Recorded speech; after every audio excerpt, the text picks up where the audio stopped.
A baby swap between two families sets in motion a far-reaching chain of events filled with secrets, ambition, and betrayal. What begins as an act of desperation evolves into a web of lies that spans 25 years, reshaping the identities and destinies of everyone involved. The movie dives deep into human choices, some made in pain, some in hope, and how even the smallest decision can ripple across time. It all starts in 1995, when Valmiki and Ramchandra, two young and idealistic men, begin their careers as clerks at a thriving company owned by Anant Radhakrishnan, commonly known as ARK. Both are talented, bright, and hungry for success. Despite their modest beginnings, the future looks promising. However, their lives take different trajectories. Ramchandra wins the favor of ARK's family and eventually marries ARK's daughter, Yasoda, Yashu, a strong yet compassionate woman. This marriage elevates Ramchandra's status almost overnight. He is now not just an employee but a member of the elite Radhakrishna family. He gains access to wealth, social standing, and the inner workings of the family business. Valmiki, meanwhile, remains in the middle class, leading a modest life filled with routine struggles, rising costs, rent, family obligations, and dreams that remain just out of reach. Though he feels no resentment toward Ramchandra outwardly, the emotional distance between them grows. Valmiki quietly wishes for a life where his efforts are rewarded with the same privileges as his friend. The comparison between them begins to haunt Valmiki, gnawing at his self-worth. He feels as if the universe has conspired against him, leaving him in the shadow of Ramchandra's sudden rise. Then, fate delivers a pivotal moment. On a stormy night, both their wives are rushed into the same hospital to deliver their babies. What should be a joyful moment becomes a tragedy. Ramchandra's newborn is declared stillborn. The duty to break the heartbreaking news falls on nurse Sulochana, a woman known for her gentle demeanor and steady nerves. Valmiki, upon learning the news, is devastated, not for Ramchandra, but because he sees a cruel twist of fate. His own son is born healthy, but destined for a modest life. In a moment of desperate inspiration mixed with envy and ambition, he approaches Sulochana with a request that shocks her to the core, to swap the babies. Initially appalled, Sulochana refuses. But Valmiki pleads with her, painting a future in which his son could be raised among the rich, with access to every opportunity. His voice trembles with hope and fear. Moved by his passion and the logic behind his emotional plea, Sulochana reluctantly agrees. Her heart is heavy, torn between her moral compass and the desperation in Valmiki's eyes. She knows this is a decision that will change their lives forever, but she finds herself unable to turn away from his anguish. But just as the switch is made, a miracle happens. The baby thought to be dead cries out. The room is filled with confusion. Sulochana, rattled, later reconsiders and decides to confess everything. However, when she attempts to confront Valmiki, he panics. A physical struggle follows, and Sulochana falls down a flight of stairs, hitting her head. She slips into a coma. Valmiki, too, is injured, his leg is crushed, giving him a lifelong limp.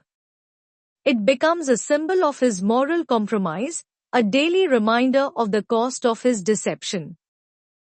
The consequences of this one action are profound. Valmiki raises Ramchandra's biological son as his own and names him Bantu, but treats him with cold indifference. He gives his own biological son to Ramchandra, who names him Raj, and raises him in luxury. The irony is cruel. Bantu grows up believing he is unworthy, while Raj is unaware of his inherited privilege. Over the years, Valmiki becomes more rigid and bitter, driven by guilt and fear that the truth might one day come out. He often takes out his inner torment on Bantu, treating him harshly and belittling him at every step. Yet Bantu, despite the lack of affection, grows into a kind, intelligent, and resilient young man. Bantu's sharp mind and innate kindness become his weapons for survival. Despite being deprived of love, he develops a quiet strength that draws people to him, though he never quite understands why he's different from the rest of the family. Fast forward to 2020. Raj returns from abroad, having dropped out of his MBA program. Though he is groomed as the future leader of the family business, he lacks confidence and maturity. Ramchandra, now a successful but emotionally distant man, tries to instill leadership in Raj and gives him the task of rejecting a major business offer from Paidithalli, the son of a rival businessman. Raj, unfortunately, fumbles the opportunity, appearing indecisive and unassertive. In sharp contrast, Bantu, who works in a lower-level position in a company, demonstrates insight, assertiveness, and charisma in his dealings. His natural leadership skills shine and impress Ammu, his company boss. During a business trip to Paris, Bantu and Ammu form a strong bond, which quickly grows into romance. Ramchandra, observing Bantu's brilliance, is secretly impressed, while Raj's lack of initiative disappoints him. Despite this, ARK arranges for Raj to be engaged to Ammu, unaware of her growing feelings for Bantu. Raj, however, is in love with his cousin Nandini, Nandu, a quiet and introspective woman. Raj's inability to make decisions for himself is both a source of frustration and a reminder of how disconnected he feels from the responsibilities he is being groomed to take on. Meanwhile, Bantu's confidence feels like a stark contrast to his own insecurities, making Raj even more aware of the chasm between them.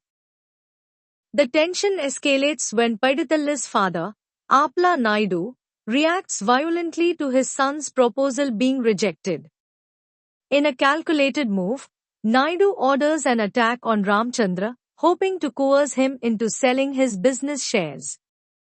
In a dramatic sequence, Bantu saves Ramchandra's life, heroically fighting off Naidu's men and getting him to the hospital. It is during this chaos that Sulochana awakens from her coma, after 25 long years. Weak but mentally sharp, she confesses to Bantu the truth about his parentage, that he is not Valmiki's son, but Ramchandra and Yasoda's. She passes away right after that. Bantu, stunned and heartbroken, confronts Valmiki in a tense scene. The weight of years of lies and pain finally coming to the surface. Valmiki is speechless, his own guilt suffocating him. Bantu's anger is palpable, but there is a deep sadness beneath it.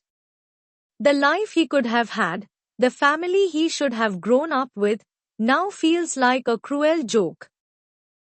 Determined to take control of his fate, Bantu gains access to the Radhakrishna home, Vaikunthapuram, by blackmailing Ramchandra's doctor who had helped conceal the truth. Once inside, he doesn't seek revenge.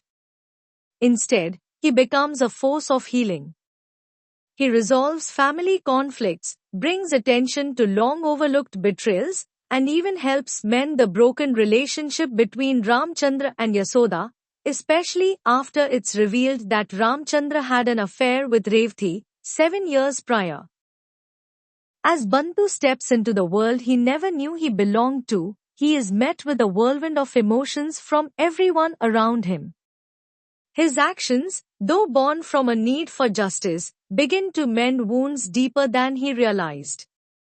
The family's fractures are not just because of secrets, but because of the unspoken hurt that has festered for years. Bantu's compassion, his ability to see past the brokenness, becomes the glue that holds the family together in ways none of them anticipated. Bantu also begins confronting the corrupt insiders, Sitaram and Kashiram, whose self-serving actions had harmed the company. However, just as Bantu begins earning admiration and trust, things take a dramatic turn. At a grand party, Yasoda sees Bantu and Ammu share a kiss, igniting a scandal. Valmiki, desperate to keep the truth buried, kicks Bantu out of the house, and the engagement between Raj and Ammu is called off. Seizing the moment, Apla Naidu kidnaps Nandu, threatening to kill her if Ramchandra does not give up control of the company.